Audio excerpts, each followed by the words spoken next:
मंडळी ठरलं तर मग या मालिकेचा आजचा म्हणजे 16 मेचा एपिसोड रिव्ह्यू तुम्ही ऐकत आहात. प्रेक्षकांनो, आजचा भाग लवकर आल्यावर का सकाळी बरंच झालं. तर काल आपण पाहिलं होतं अर्जुनने अस्मिताच्या बाळाला त्या दिवाणच्या टोकावरती असं ठेवलं आणि उशी घेण्यासाठी म्हणून वळतो. तेवढ्यात बाळ कानं होतं आणि सायली नेमकी पोहोचते आणि पटकन बाळाला झेलते आणि म्हणते, काय आहो तुम्ही पण, अहो पडलं असतं बाळ तर. अर्जुन म्हणतो, अरे मी उशी घ्यायला आलो होतो बाळाला असं टेकवायला. सायली म्हणते, असं बाळाला पलंगाच्या कडेला ठेवाव का? मी तुम्हाला सांगितलं होतं ना उशा लावा. तुम्हाला एवढी साधी गोष्ट कळत नाही का हो? सायली जरा चिडते अर्जुनवर, पण अर्जुन म्हणतो, सायली अगं बाळाला काही झालं नाही ना, तो ठीक आहे ना? अर्जुनने असं बोलल्या बोलल्या सायली म्हणते, अहो पण असं काही झालं असतं तर?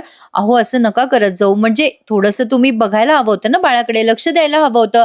अर्जुन म्हणतो, तुला मी आधीच सांगितलं होतं, मला नाही जमत हे बाळ वगैरे सांभाळणं.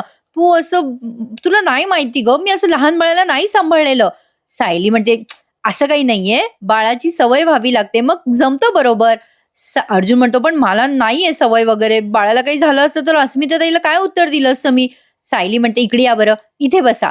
सायली आता बाळाला अर्जुनच्या मांडीवर देते आणि त्याला असं शिकवते, कम्फर्टेबल फील करवते की बाळाला कसं हाताळायचं वगैरे. छान दाखवलंय बरं का प्रेक्षकांनो आजचा भाग. त्यांनी या सचिनने खूप तमाशा केलाय चैतन्यवरनं आज. आणि आता सायलीला पण दिवस गेलेत बरं का प्रेक्षकांनो. तुम्हा सगळ्यांना जे हवं होतं ते होणार आहे, पण त्यामध्ये ट्विस्ट आणलेला आहे. सायली आता अर्जुनच्या जवळ देते बाळाला आणि म्हणते, बघा त्याच्या इवल्या इवल्या हातांकडे बघा, त्याच्या बोटांकडे बघा.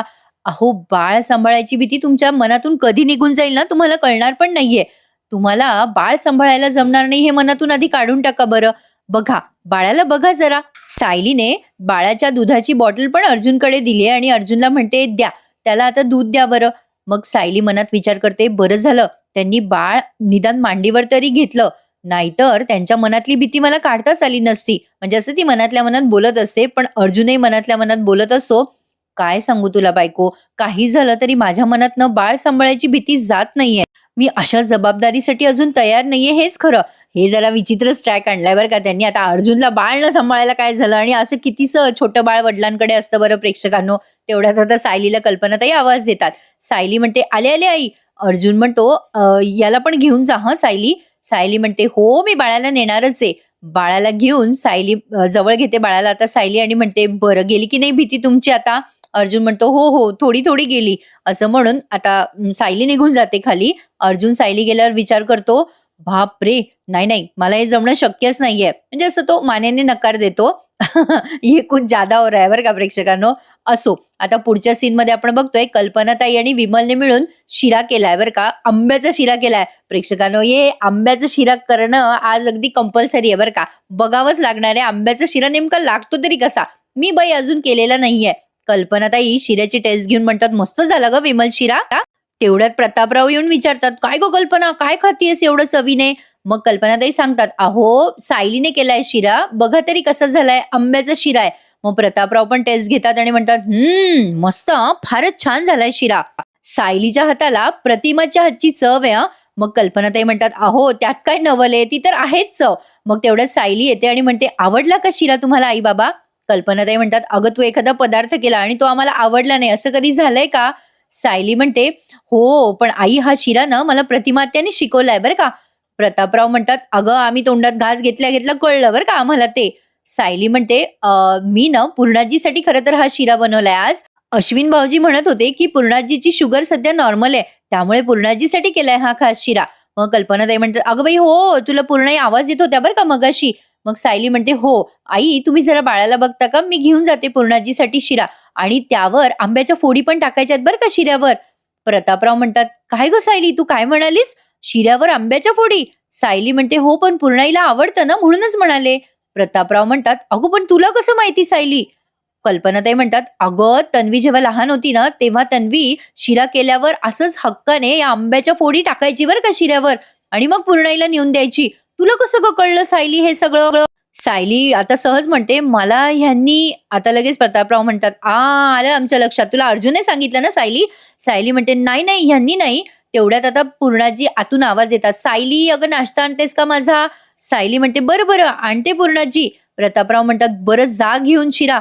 सायली मनात विचार करते, अरे मला तर कोणीच सांगितलं नाही पूर्णाजीला असं शिऱ्यावरती आंब्याच्या फोडी आवडतात म्हणून, मग माझ्या मनात हे आलं तरी कसं? बघा मंडळी, आता उगाचच असं काहीतरी क्लू दिल्यासारखं करतायत ते सायलीला. म्हणजे सायलीला तिचं तिचं फील व्हायला हवं, की तीच खरी तन्वी आहे म्हणून. पण यांच्या कोणाच्या लक्षात येईना बघा. आता साडीवरनं पण असंच झालंय. आता पूर्णाजीची साडी मागते ना सायली, त्यावरनं पण असंच झालंय बघा. सायली मनात विचार करते, मुळात पूर्णाजीला आंब्याचा शिरा आवडतो की नाही हेही मला माहिती नव्हतं. मग मी हा सगळा कसं काय बरं शिऱ्याचा प्लॅन आखला? नाही, नाही, काहीतरी उगाचच योगायोग असणार. मी एवढा विचार विनाकारण करते. असं म्हणून सायली आता बाळाला कल्पनाताई जवळ देते आणि तो शिरा घेऊन पूर्णाजीच्या खोलीत जाते. कल्पना आजी आणि प्रतापराव आजोबा बाळाला खेळवत असतात. आता सहज विमल म्हणते, आपल्या सायलीताई किती मनापासून तन्वी बनण्याचा प्रयत्न करतात ना, म्हणजे जमतंय पण आपल्या सायलीताईंना. लगेच प्रतापराव म्हणतात, अगं देव करो आणि आपल्या सायलीच्या प्रयत्नांना लवकर यश मिळो. कल्पनाताई म्हणतात, आपल्या पूर्ण इथं शिरा बघून खूप खुश होणार आहेत. अहो चला ना, आपण खोलीत जाऊन बघूयात. ए विमल, जरा बाळाला अस्मिताकडे घेऊन जातेस का? आता कल्पनाताईंनी ते बाळ विमलकडे दिलंय. आता विमलताई आणि प्रतापराव पूर्णाजीच्या खोलीजवळ जाऊन बघतात, की काय गप्पा मारतायत ही सायली आणि पूर्णाजी ते. तेवढ्यात चैतन्य येतो तिथे आणि विचारतो विमलला, "काय गं विमलताई, अर्जुन कुठे आहे?" म्हणजे अगोदरच विमलच उत्तर देते चैतन्याला, "अर्जुन दादा त्यांच्या खोलीत आहेत बरं का." चैतन्य म्हणतो, "अगं विमलताई, माझं काम अर्जुनकडे नाही, माझं काम अस्मिताताईकडे आहे. अस्मिताताई कुठे आहे?" विमल म्हणते, "त्या त्यांच्या खोलीत आहेत. बाळाला मी तिकडेच घेऊन जात होते. तुम्ही येता का?" चैतन्य म्हणतो, "नेकी और पूछ पूछ आणि इकडे बाळाला." चैतन्य आता बाळाला असं छान खेळवत खेळवत अस्मिताच्या खोलीत जातो आणि जाता जाता विमलला म्हणतो, मला बाळानेच फोन करून बोलवलं होतं विमलताई. मला म्हणालं होतं बाळ, माझा मामा कधी येणार आहे, कधी येणार आहे, दे इकडे, मी घेऊन जातो अस्मिताईच्या खोलीत. असं म्हणून चैतन्याने बाळाला खेळवत खेळवत अस्मिताताईच्या खोलीत नेलंय आणि त्यावरनं बरंच महाभारत झालंय बरं का मंडळी. मग म्हटलं ना, आजचा एपिसोड खूप छान आहे. पूर्णाजी तो आंब्याचा शिरा चवीने खात असतात आणि म्हणत असतात, अगदी तुझ्या आईच्या हातचा चव आहे बरं का. सायली म्हणते, आईच्या हातची चव? आता पूर्णाजी म्हणतात, अगं तन्वी, तुझ्या आईच्या हातची म्हणजे प्रतिभाच्या हातची चव. अगं अशा आंब्याच्या फोडी टाकून आणल्या ना की मस्त वाटतो ग शिरा. सायली म्हणते, मला माहितीये ग पूर्णाजी, तुला खूप आवडतो ना. पूर्णाजी, मला माहितीये, मी लहानपणी मामीने असं शिरा केला की तुला फोडी घालून आणून द्यायचे ना आंब्याच्या यावर. पूर्णाजी म्हणतात, हो, सगळ्यांच्या नकळत तू मला आणून द्यायचीस हं. हे सगळं आंब्याचा शिरा वगैरे आपल्या दोघींचं टॉप सिक्रेट होतं ते तन्वी. सायली आता मनात विचार करते, पूर्णाजी, तुझ्या समोर जे काही तन्वी व्हायचं मी नाटक करते ना, त्यामुळे मला खूप छान वाटतंय ग. जे काही करते ते मी मनापासून करते. सायली मनातल्या मनात असा विचार करत असते आणि कल्पनाताई आणि प्रतापराव या आजी नातीचं कौतुक बघत असतात बाहेरून, म्हणजे खोलीच्या बाहेरून. आता पूर्णाजी सहज म्हणतात, तन्वी, तू माझ्यासाठी एवढा छान शिरा केलास, त्यासाठी तुला काय गिफ्ट हवंय सांग बरं. सायली म्हणते, पूर्णाजी, तुला काय काय खावंसं वाटतं ना ते फक्त सांगत राहा.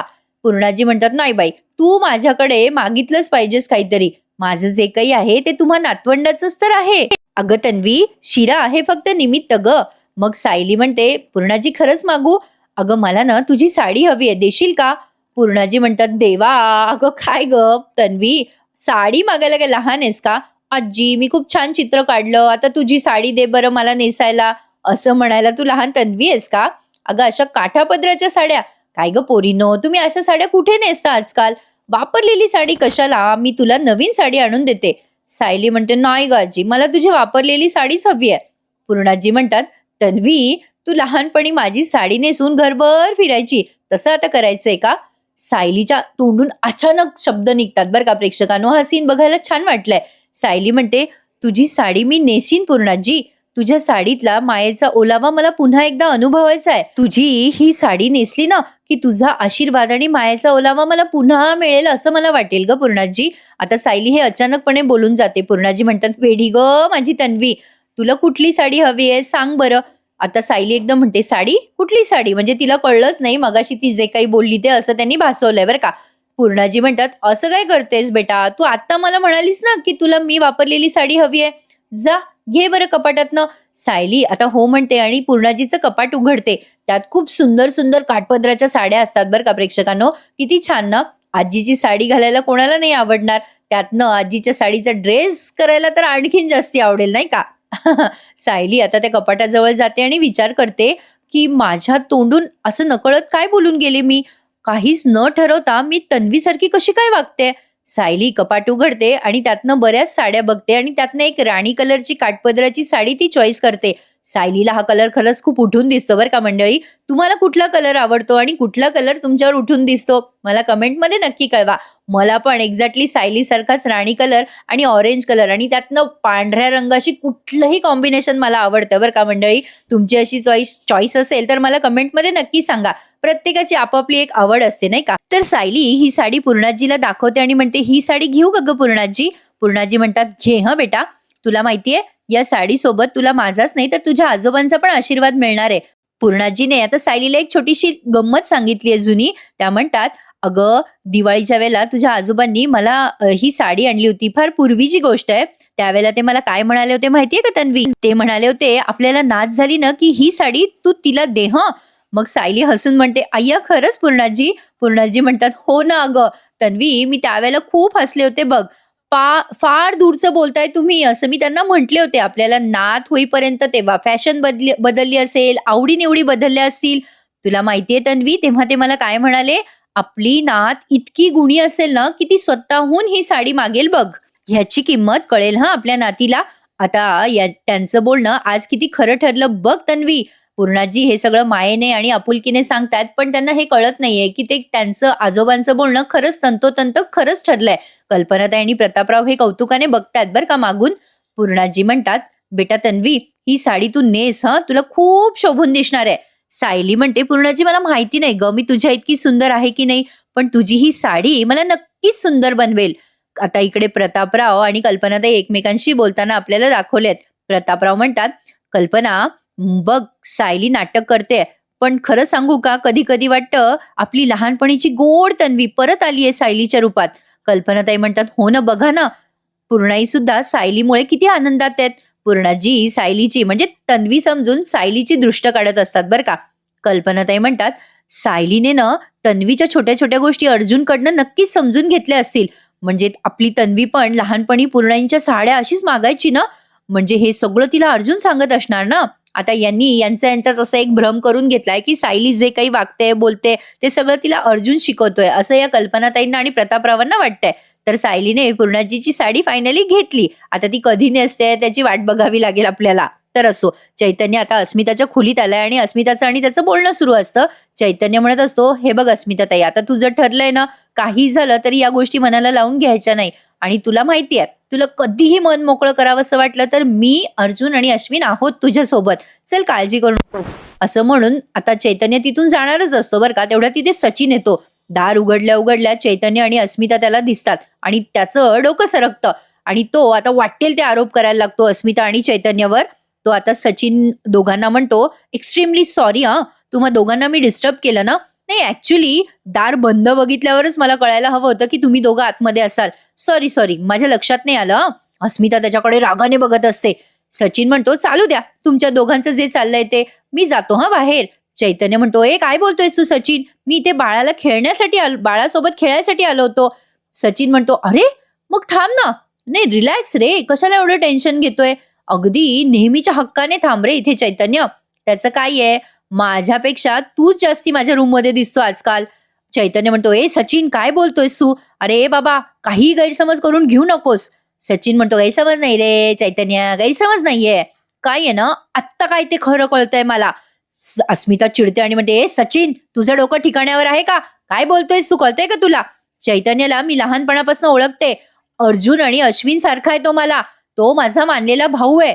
सचिन म्हणतो, वाह, मानलेला भाऊ म्हणजे हे तर जगातलं सगळ्यात संशयास्पद नातं आहे तुमचं. मानलेल्या भावाचे लेबल लावायचं आणि वाटेल ते करत सुटायचं नाही का. तुमचं काय चाललंय ना ते मला बरोबर कळतंय आता. मूर्ख नाहीये मी अस्मिता. सचिन स्वतः दीड शहाणा आहे बरं का प्रेक्षकांनो. आपण मालिकेतल्या पात्राबद्दल बोलतोय बरं का, आणि अस्मितावर मात्र वाटेल ते आरोप करतोय. एवढं बोलून सचिन निघून जातो बरं का. आता मात्र अस्मिताला खूप राग येतो. आधी तर अस्मिता चैतन्याला म्हणते, सॉरी रे चैतन्य. मग चैतन्य म्हणतो, अगं अस्मिता ताई, तू कशाला सॉरी म्हणतेस. मग अस्मिता म्हणते, बरोबर आहे तुझं चैतन्य, या सचिन सारख्या माणसांचे विचार ना इथल्या इथे ठेचायला पाहिजे. असं म्हणून आता अस्मिता ठरवते की मोठा तमाशा करायचा. आता तिने चैतन्याचा हात धरलाय आणि चैतन्याला हॉलमध्ये आणलंय आणि हॉलमध्ये सगळ्यांसमोर हा तमाशा झालाय. खरं तर प्रेक्षकांनो, सचिनला हे घर सोडायचं निमित्त हवं होतं, म्हणून हा तमाशा. खरंच मस्त दाखवलाय त्यांनी आजचा एपिसोड. लाईक करायला विसरू नका. बघा हा, आता अस्मिता बाहेर येते आणि म्हणते, सचिन सचिन थांब सचिन, मोठ्याने ओरडत असते ती आणि म्हणत असते, "तू वाटेल ते आरोप करशील, तोंडाला येईल ते बोलशील सचिन. तुला काय वाटलं मी तुझे हे आरोप सहन करेल?" सचिन आता अस्मितावरती पलटवार करून म्हणतो, "का? आरोप करायचा ठेका काय तुम्ही सगळ्यांनी घेतलाय? तुम्ही नेहमी माझ्यावर आरोप कराल आणि मी सहन करेल." अस्मिता म्हणते, "तुझ्यावर कोणी खोटे आरोप करायला रिकामं नाहीये इथे. तू जे करतो ना तेच तुला इथे ऐकवलं जातं, लक्षात ठेव." सचिन अस्मिताचं एकही बोलणं खाली पडू देत नाही बरं का. अस्मिता म्हणते, "ते कसं कावीळ झालेल्या माणसाला सगळं जग पिवळं झाल्यासारखं दिसतं तसं झालंय रे तुझं सचिन." अस्मिता बरोबर बोलली बरं का. आता तुला जगातलं प्रत्येक माणूस तुझ्यासारखं घाणेरडं दिसतंय सचिन. आता मात्र प्रतापराव म्हणतात, "अगं ए अस्मिता काय झालंय नेमकं?" लगेच सचिन म्हणतो प्रतापरावांना, "तुमच्या मुलीला विचारा ना काय दिवे लावते ती." आता अर्जुन म्हणतो, "ए सचिन आवाज खाली कर." सचिन म्हणतो, "नाही करणार मी आवाज खाली, नाही करणार. तुझ्या सगळ्यांच्या नाकाखाली तुझी ही बहीण आणि तिचा हा मित्र काय दिवे लावतोय ना ते डोळे उघडून बघ आधी अर्जुन." हा वाटेल ते बोलायला लागतो बरं का आता अस्मिताला. अस्मिता चिडून म्हणते, "ए सचिन तुझं तोंड बंद ठेव हा." लगेच सचिन म्हणतो, "मी थोडे दिवस त्या साक्षीला काय भेटलो, लगेच तुम्ही सगळ्यांनी मला वाटेल तसं ऐकवलं आणि आता तुझ्या या अफेअरला बहीण भावाचं नातं देतेस का ग अस्मिता? अगं ए, तो तुझ्यापेक्षा वयाने लहान आहे याचा तरी विचार कर." आता मात्र अस्मिताला त्याचे बोलणं सहनच होत नाही आणि अस्मिता सनकन त्याच्या कानाखाली वाजवते. सचिन आता अस्मिताकडे रागाने बघायला लागतो आणि म्हणतो, "तू माझ्यावर हात उचललास अस्मिता." घरातले प्रत्येक जण सचिनकडे रागाने बघत असतात. अर्जुन, कल्पनाताई, प्रतापराव सगळेजण आहेत तिथे. सचिन आता अस्मिताला म्हणतो, "तुझा नवरा आहे मी विसरलीस का ग अस्मिता?" आता सायलीमध्ये बोलते आणि सचिन अस्मिताला म्हणतो की, "मी तुझा नवरा आहे हे विसरलीस का?" मग सायली म्हणते, "हे तुम्ही कधी लक्षात ठेवलं म्हणून अस्मिताताईने लक्षात ठेवायला हवं होतं." आता लगेच अस्मिता म्हणते, "म्हणूनच नवऱ्याचा अधिकार दाखवतोयस का? घाणेरडे संशय घेतो सचिन माझ्यावर." मग चैतन्य म्हणतो, सचिन तुझे वाटेल ते आरोप खपवून नाही घेणार मी." मी तिला अस्मिता ताई म्हणतो. "ताई, अरे बहीण भावाचं नातं कळतं का रे तुला?" सचिन म्हणतो, "ताई म्हणल्याने काय होतं रे? तुझ्या मनात वेगळेच विचार चालू असतात हे कळत नाही का मला?" आता सचिन खूप घाणेरडे आरोप करत असतो. त्यावर अस्मिता म्हणते, "अरे आमचे नाही रे सचिन, तुझ्या मनात घाणेरडे विचार असतात.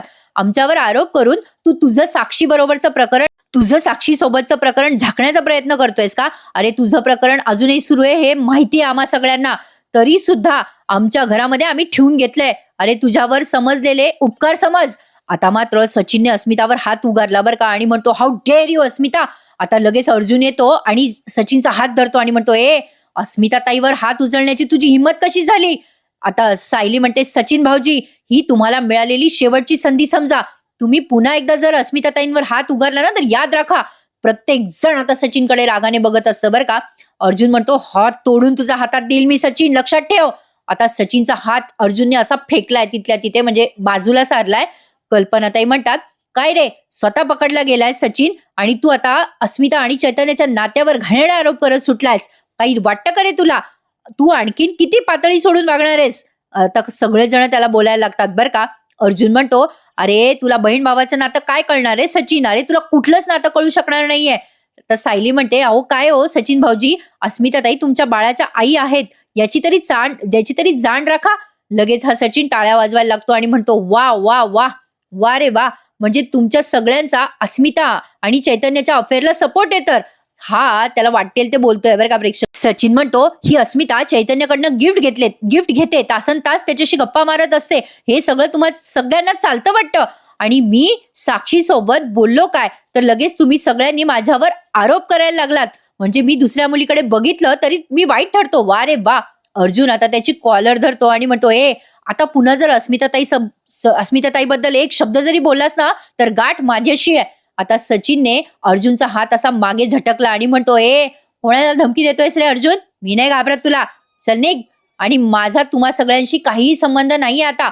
अस्मिताशी होता, पण आता कोणास ठाऊक हे बाळ माझं आहे की नाही." हे बोलल्यानंतर आता अर्जुनला पुन्हा एक त्याच्या कानाखाली माराविषयी वाटते बरं का. आता सगळेच जण रागाने बघायला लागतात सचिनकडे. अस्मिता पुन्हा सचिनच्या कानाखाली मारते आणि म्हणते, सचिन, अरे हे बोलताना तुला लाज कशी नाही वाटली रे? इतके दिवस मी उगाचच विचार करत होते की मी तुला माझ्या आयुष्यात ठेवू की नाही, पण अरे तुझी लायकी नाहीये रे माझ्यासोबत राहायची. आत्ताच्या आत्ता आमच्या घरातून निघून जा सचिन. आणि हो, लवकरच मी तुला घटस्फोटाचे पेपर पाठवणार आहे, त्यावर निमूटपणे सह्या करायच्या आणि या पुढची भेट आपली कोर्टात होईल. चल निघ. असं म्हणून अस्मिताने सचिनला हकलवून दिलं. अर्जुन म्हणतो, "अगं अस्मिताताई, हेच आम्ही तुला कधीपासून सांगत होतो." अस्मिता म्हणते, "अर्जुन, मला निर्णय घ्यायला वेळ लागला, पण आता माझा निर्णय बदलणार नाहीये." सायली म्हणते, "तुम्ही योग्य निर्णय घेताय अस्मिताताई." प्रतापराव म्हणतात, "ए सचिन, तुला ऐकू नाही येते का अस्मिता काय बोलली? चल निघ आणि तुझे जे काही कपडे-बिपडे असतील ना इथे, ते आम्ही नंतर पाठवू तुला बॅग भरून. चल निघ आणि पुन्हा इथे दिसू देऊ नकोस." मग आता अर्जुन म्हणतो, "ए सचिन, तुला नाही चैतन्याच्या पायावर पडून माफी मागायला लावली ना, तर नावाचा ॲडव्होकेट अर्जुन सुभेदार नाहीये मी." आता स्मिता म्हणते, "याला ना प्रियासारखं लाथाबुक्क्याने तुडवून घराच्या बाहेर हाकलून दिलं पाहिजे." आता लगेच कल्पनाताई पण बोलतात, "सचिन, अशी वेळ आमच्यावर येऊ देऊ नको. तुझ्यामध्ये थोडी जरी लाज शिल्लक असेल ना, तर निघ स्वतःहून इथून." लगेच सचिन म्हणतो, "जायचंच आहे मला. मला काही हौस नाहीये इथे तुमच्या घरात थांबायची. तसंही तुम्ही सगळेजण मला जे काही वागवतायत ना आणि जे काही वागला आहात ना, त्यासाठी तुम्हाला सगळ्यांना पश्चात्ताप करायची वेळ आणणार आहे तुमच्यावर मी. नाही तुम्हा सगळ्यांची अब्रू वेशीवर टांगली ना, तर नाव सचिन लावणार नाही मी. सचिनने ठरवलंय या सुभेदारांचा बदला घ्यायचा. त्यामुळे टेन्शन घेऊ नका प्रेक्षकांनो, मालिका काही संपणार नाही अजून." सचिनच्या धमकीवरनं आलं माझ्या लक्षात आता. आता सचिन निघून जातो अशी धमकी देऊन अस्मिता आता डोक्याला हात मारते. तिला खूप असं कसं तरी होत असतं आता या सगळ्या प्रकारामुळे. अर्जुन म्हणत असतो, "जाऊ दे, सोड अस्मिताताई हा विषय, बस बरं इथे खाली." अस्मिताला फार वाईट वाटतं बरं का. आता चैतन्याला सगळ्यात जास्ती गिल्टी फील होतं. अस्मिता म्हणते, "स्वतःची चूक झाकण्यासाठी हा सचिन किती घाणेरडा आरोप करत सुटला आमच्यावर. शी, काय माणूस आहे हा." सायली म्हणते, "अस्मिताताई, तुम्हाला दोषी ठरवून त्यांना इथून निघून जायचं होतं. ते नुसतं निमित्त शोधत होते इथून जाण्या." बरोबर आहे हा प्रेक्षकांनो, सायलीचं खरंच सचिन निमित्त शोधत होता तिथून निघून जाण्याचं. चैतन्य म्हणतो, "मी तर अस्मिताताईला आधार देण्याचा प्रयत्न करत होतो, पण त्याने किती घाणेरडा अर्थ काढला या सगळ्या गोष्टींचा." प्रतापराव म्हणतात, "जाऊ दे चैतन्य, तू त्या माणसाचा विचार करू नकोस. अरे त्याला काय समजतं रे, बहीण भावाचं नातं कसं आहे ते, त्या माणसाची लायकी तरी आहे का?" अस्मिता म्हणते, "चैतन्य, आपण बहीण भाऊ आहोत आणि आपलं नातं कसं आहे हे आपल्याला माहिती आहे आणि आपल्याला दुसऱ्या कोणाकडनं हे नातं समजून घ्यायची गरज नाहीये. बहीण भावाच्या नात्यापेक्षाही आपलं नातं खूप अनमोल आहे." सायली म्हणते, "अहो, तुम्ही यांच्या घटस्फोटाचे कागद लवकरात लवकर तयार करा बरं." अर्जुन म्हणतो, "ते कागद तयार आहेत, फक्त मी अस्मिताताईच्या हो म्हणण्याची वाट बघत होतो." सायली म्हणते, "हो, आपल्याला लवकरात लवकर या माणसाला घराबाहेर काढायलाच हवं आणि आपल्या आयुष्यातून सुद्धा. म्हणजे हा माणूस जेवढ्या लवकर आपल्या आयुष्यातून जाईल ना तेवढं बरं." आणि कल्पनाताई म्हणतात, "हो, सायली बरोबर बोलते." तेवढ्यात पूर्णाजी येतात आणि म्हणतात, "सायली, अगं ए कल्पना, काय चाललंय तुझं? आणि तुम्ही सगळे नेहमी नेहमी माझ्या तन्वीला सायली सायली असा हक्का का मारतात? आता माझ्याशी असे खेळ का खेळताय तुम्ही सगळे? तुम्हाला किती वेळेला सांगायचं ही तन्वी आहे? मला एकच गोष्ट 1000 वेळेला सांगायला आवडत नाही, तुम्हाला कळत नाही का?" पूर्णाजी आल्या आल्या या सगळ्यांवर चिडतात. म्हणजे हे वेगळ्या विषयांमध्ये टेन्शनमध्ये असतात आणि अचानक पूर्णाजी येऊन वेगळं विषयांतर. पूर्णाजी चिडून म्हणतात, "सांगितलं ना तुम्हाला, माझी नात तन्वी आहे. पुन्हा पुन्हा तिला सायली म्हणलं ना तर मी खपवून घेणार नाही." सायली आता पूर्णाजीच्या खांद्यावर हात ठेवून म्हणते, "अगं पूर्णाजी, मी तुझीच तन्वी आहे. अगं मामी मला सायली हाक नव्हती मारत. अगं फक्त सायली बद्दल माझ्याशी बोलत होती." सायलीने पुन्हा हा प्रसंग सावरला. पूर्णाजी म्हणतात, "मला ना आता यांच्याशी बोलायचंच नाहीये कोणाशी." मग सायली पूर्णाजीला त्यांच्या खोलीत घेऊन जाते. सायलीला पूर्णाजी आता खूप छान बोलतात बरं का खोलीत नेल्यावर. पण आता शेवटचे सीन तुम्ही बघत आहात. आजचा एपिसोड छान आहे ना प्रेक्षकांनो, आणि खूप डायलॉग आहेत प्रेक्षकांनो आजच्या मालिकेत. त्यामुळे रिव्ह्यू सांगताना, रिव्ह्यू सगळा रेकॉर्ड करताना जरा वेळ जातो बरं का. आपल्या चॅनलवर तुम्हाला डिटेलमध्ये रिव्ह्यू मिळतात, त्यामुळे मला रेकॉर्डिंगला वगैरे जरा वेळ लागतो. आता पूर्णाजी आणि सायली खोलीत गेल्यानंतर अर्जुन म्हणतो, "मला नाही हे सगळं पटतच नाहीये. आपल्याला पूर्णाजीवर फोकस करायचा की सचिनवर फोकस करायचा कळतच नाहीये." त्यावर प्रतापराव म्हणतात, "अर्जुन, पण सायलीने सगळं प्रकरण व्यवस्थित हँडल केलंय ना. काय दिवस सोडवला असता कळत नाहीये. सगळा अनर्थच झालाय." आता ही अस्मिता म्हणते, "डॅड, अनर्थच झालाच आहे. एकीकडे पूर्णाजीची अवस्था करणारी ही प्रिया आणि दुसरीकडे माझ्या आयुष्याचा सत्यानाश करणारा हा सचिन. ही अशी माणसं आपल्या नशिबात का असतात काही कळत नाही मला." हे सगळेजण आता विचार करताय झालेल्या सगळ्या गोष्टींचा. इकडे पूर्णाजी सायलीशी बोलत असतात. पूर्णाजी म्हणतात सायलीला, "मला कळतच नाहीये ग तन्वी, तुला का नेहमी नेहमी हे सायली म्हणतात? नाही, माझी खात्री आहे, पण सायलीचं बरोबर आहे म्हणताना कल्पना तुझ्याकडेच बघत होती, ती तुझ्याकडेच पाहत होती." सायली म्हणते, "नाही ग पूर्णाजी, अगं सायली बद्दल बोलत होती मामी मला. आणि काय ग, चुकून मला सायली कोणी म्हटलंच तर एवढं काय बिघडते पूर्णाजी? सायली कशी सगळ्यांच्या अवतीभोवती फिरत असते ना, आणि बऱ्याचदा मामा मामी तिला तन्वी म्हणून हाक मारतात आणि मला सायली. तुझं नाही होत का ग असं? नावामध्ये गडबड होतं तसं, त्यात काय एवढं?" लगेच पूर्णाजी म्हणतात, "मला तुझ्या बाबतीत असा गोंधळ नकोय बरं तन्वी. अगं बघ ना, अपघातानंतर तू किती वर्ष आमच्यापासून दूर राहिलीस. तुझी वाट बघितली ना आम्ही. अगं तू लवकर परत यावीस म्हणून उपास तापास पण केले बेटा. तू आलीयस ना, आता आम्हाला तुला परत गमवायचं नाहीये. इकडे आता अस्मिताताई रडत असतात त्यांच्या खोलीमध्ये, तर हे बाकीचे सगळे अस्मिताला समजवत असतात तिच्या खोलीमध्ये. विमल म्हणत असते, "जाऊ द्या ना अस्मिताताई, किती रडणार आहात? तुम्हाला त्रास होईल, बाळाला त्रास होईल." अस्मिता म्हणते, "या सगळ्यामध्ये माझ्या बाळाचा काय दोष आहे? सचिनला जर त्या मुलीच्या मागे जायचं होतं, तर मग त्याने माझ्या बाळाला या जगात का येऊ दिलं?" चैतन्य म्हणतो, "हा सगळा ना माझ्यामुळे गोंधळ झाला. याला मीच जबाबदार आहे. मी विचार करायला हवा होता, की हे नातं एवढं आपलं पवित्र होतं, पण सचिनला ते आवडणार नाही. माझ्या डोक्यात पण नाही आलं." मग अर्जुन म्हणतो, "चैतन्य, अरे तुझा काही दोष नाहीये त्यात. तू कशाला स्वतःला ब्लेम करतोयस?" चैतन्य म्हणतो, "नाही रे अर्जुन, अरे माझ्यामुळे हे बाळ आता वडिलांशिवाय वाढणार रे. मी निमित्त ठरलोय ना." प्रतापराव म्हणतात, "नाही रे बाबा चैतन्य, बापाचं आणि मुलाचं नातं समजून घेण्याची पण त्या माणसाची लायकी नाहीये. बापाचं नातं जबाबदारीचं असतं, हे समजून घेण्याची त्या माणसाची लायकी तरी आहे का?" प्रतापराव आता या सगळ्यांना इकडे समजवत असतात आणि इकडे सायली मनात विचार करत असते, "बापरे पूर्णाजी, तुम्ही तन्वीच्या बाबतीत किती हळव्या आहात. तन्वी अपघातानंतर सापडली नाही आणि जी तन्वी म्हणून राहत होती ती खरी तन्वीच नाहीये, हे तुम्हाला कळलं तर तुम्हाला किती वाईट वाटेल." सायली हे वाक्य मनातल्या मनात बोलते आणि पूर्णाजीला म्हणते, "पूर्णाजी, अगं तू मला गमावणार नाहीयेस. मी आहे ना तुझ्या समोर, बघ बरं. आणि आता तर मी तुझ्या मांडीवर झोपणार आहे बरं का. तू मला थोपट बरं." असं म्हणून सायली पूर्णाजीच्या मांडीवर झोपते आणि पूर्णाजी प्रेमाने सायलीला तन्वी म्हणून थोपटत असतात. आणि आता इथेच त्यांनी आजचा हा एपिसोड संपवला बरं का प्रेक्षकांनो. आता पुढचा प्रोमो बघा. सगळ्यांच्या मनासारखं झालंय. सायलीला दिवस गेलेत असं त्यांनी दाखवलंय. सायली बाथरूममध्ये जात असते, तिला मळमळ होत असते आणि ती सारखी चक्रा मारत असते आत बाहेर बाथरूमच्या. तिला वोमिटिंग होत असतात, कोरड्या उलट्या. सायली विचार करते, असं का होतंय मला? सारखं का त्रास होतोय उलट्यांचा? आणि मग ती कुठलं तरी मॅगझिन बघते आणि विचार करते, हे सगळं मला असं होतंय, म्हणजे उलटी होतीये पण उलटी होत नाहीये, म्हणजे ही सगळी गरोदरपणाची लक्षणं आहेत. तेवढ्यात आता अर्जुन आणि चैतन्य येतात. अर्जुन खोलीत येऊन म्हणत असतो, "बरोबर बोलले डॅड. अजिबात ना या सचिनला काहीच क्लॅरिटी नव्हती, तर त्याने हे केलंच का?" सायली म्हणते, "काय म्हणाले बाबा?" मग अर्जुन म्हणतो, "कपलला जर क्लॅरिटी नसेल ना बाळ होण्याच्या बाबतीत, तर बाळ होऊच देऊ नये. नाही नाही, काही झालं तरी आपण आता बाळ होऊच द्यायचं नाहीये सध्या." असं अर्जुन बोलतो आणि सायलीला टेन्शन येतं. आणि मी जर आता गरोदर असले तर, अरे देवा, आता हा वेगळाच ट्विस्ट आणायची काही गरज होती का? आता यांचं नातं काय अस्मिता आणि सचिन सारखं थोडीच आहे प्रेक्षकांनो, काही आपलं. पण चला, या निमित्ताने आपल्याला एवढं कळलं की मालिका काही अजून सगळ्यांपासून निरोप घेणार नाहीये प्रेक्षकांनो. तर आजचा हा भाग असा होता. खूप डायलॉग होते आज मालिकेमध्ये, छान दाखवलाय. आणि हो, लग्नानंतर होईलच प्रेम या मालिकेचा रिव्ह्यू आता थोड्याच वेळात मी देणार आहे बरं का, नक्की ऐका. कालचा भाग त्यांनी खूप उशिरा पाठवला होता. कालचा आणि आजचा मिळून मी दोन्ही भाग तुम्हाला आज देणार आहे. बघत राहा प्रेक्षकांनो. ठरलं तर मग आजचा हा भाग तुम्हाला कसा वाटला आणि सायलीला खरंच दिवस गेलेत ही बातमी ऐकून तुम्हाला काय वाटलं मला कमेंटमध्ये नक्की कळवा. चला तर मग मंडळी, happy weekend to all of you. आणि हो, उद्या रात्री लाईव्ह याल का सगळेजण? मला तुम्हा सगळ्यांना काहीतरी शेअर करायचंय. रविवार हा सुट्टीचा दिवस ना, तर उद्या रात्री 10 वाजता जर मी लाईव्ह आले तर तुम्ही सगळे याल का? मला तुमच्यासोबत एक खास गोष्ट शेअर करायची आहे. प्लीज सगळ्यांनी जमलं तर लाईव्ह या. मला आज कमेंटमध्ये नक्की कळवा कोणाकोणाला जमणार आहे की नाही उद्या रात्री लाईव्ह यायला. तसं आपण उद्या कन्फर्म करूयात सकाळी की रात्री लाईव्ह यायचं की नाही ते. प्लीज मला नक्की कमेंटमध्ये कळवा. आणि मंडळी, निरोप घेते उद्या पुन्हा भेटण्यासाठी. चला तर मग टेक केअर, भेटूयात. आणि नक्की मला कमेंट करायला विसरू नका. आपल्या चॅनललाही सबस्क्राईब करा. टेक केअर मंडळी, धन्यवाद.